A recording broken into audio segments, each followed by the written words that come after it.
You were about to go into a new topic when I rudely interrupted I'll hit it real you. quickly, sir. No, you go right ahead. The Columbia is going to be powered with a electric drive motor versus a steam turbine on earlier ships. That electric drive motor, we know that was a big, important step, so we took a lot of steps to de-risk that.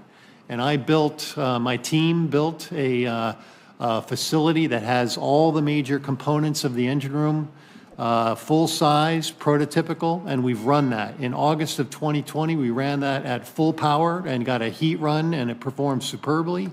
And then we've had a 100-hour endurance run. With that effort, we now have taken the final design turn, and we are building the electric drive motor and the supporting components, and they will be delivered to the shipyard to support the construction. And again, that's all enabled by the support of Congress. Thanks, sir. Let's set the stage. Picture this. Global tensions are rising, alliances are shifting, and America's nuclear edge is under the microscope. That's where Senator John Kennedy steps in. Straight shooting, no filter, and ready to grill the National Nuclear Security Administration on their proposed 2023 budget. Admiral, Columbia class, we need it. We need it by 2027, which is when we're supposed to have it.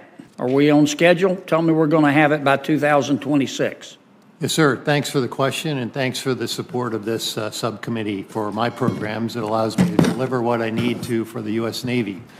We are on pace to deliver Columbia on schedule. Now, my responsibilities there include the reactor plant and the propulsion plant.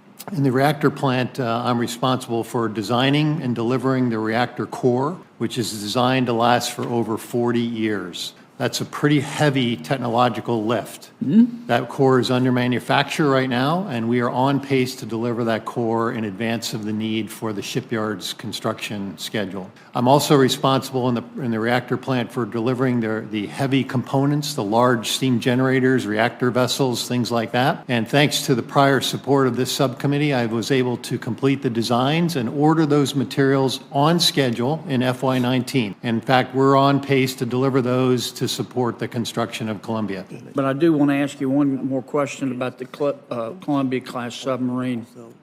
Can you just briefly explain the importance of that, particularly in light of our new working relationship with Australia and others? Well, sir, first off, the Columbia-class submarine recapitalizes our Trident ballistic missile submarine force. Today we have 14 of those, and we will recapitalize it with 12 Columbia-class submarines. The fact that I'm building a life of ship core means that I can do the mission with 12 ships versus 14. Right. That saves the U.S. government $40 billion in total ownership costs. That's huge. But importantly, that is the foundation for our national defense. It is the #1 investment priority in the U.S. Navy, and it is the foundation for our strategic deterrent force. Kennedy comes out swinging. He's not buying what the NNSA is selling. He points out, yeah, the budget's up a little, but the threats, way up. He rattles off the big names, Putin, Xi, the Ayatollah, all cozying up and beefing up their arsenals. Meanwhile, the U.S. is cutting back on the very weapons keeping the peace. Kennedy just says it. This is not acceptable. I don't know whether to call you Madam Secretary or Madam Administrator. Madam Secretary Administrator. How about that? Tell me why you want to cancel the submarine-launched cruise missile. Senator, the decision to cancel the SLCM-N was made in the 2022 Nuclear Posture Review by the Department of Defense. Our job is to support, to deliver warheads for the Department of Defense. And our budget request is consistent with that. You agree with the decision? It's not my job to agree or to disagree with the decision. I think there are solid arguments on both sides of this decision. Well, you don't have to follow it, do you? You're not bound by what they're recommending, are you? Yeah, my program of record has to be consistent with what the Department of Defense wants in their nuclear program. So you can't call them up and say, I think you're making a big mistake here? What are they going to do, hang up on you? No, I don't think so. Well, I think they will tell me that's not my job. I think you can handle yourself, Madam Secretary. I believe you could. Let's talk specifics. Kennedy zeroes in on 3 big moves: the plan to scrap the submarine-launched cruise missile, retire the B-83 gravity bomb, and slow-walk plutonium pit production. Why do you want to retire the B-83 early?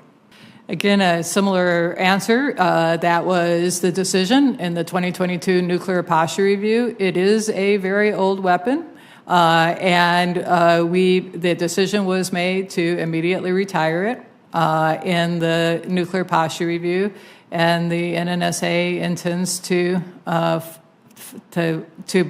do that as the administration decided. Are there any strategic targets for which only the B-83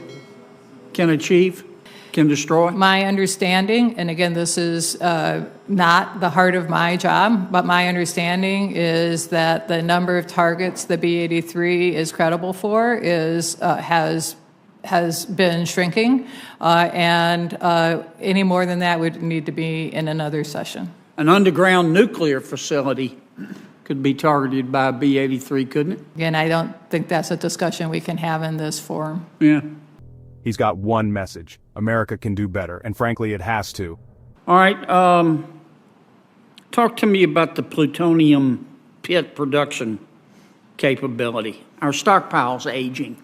What are we going to do? Yep, that's the heart of why we're developing the capability to produce plutonium pits again, and we're doing this in a new manner. We're doing it at two sites, at the Los Alamos National Laboratory and also at the Savannah River site.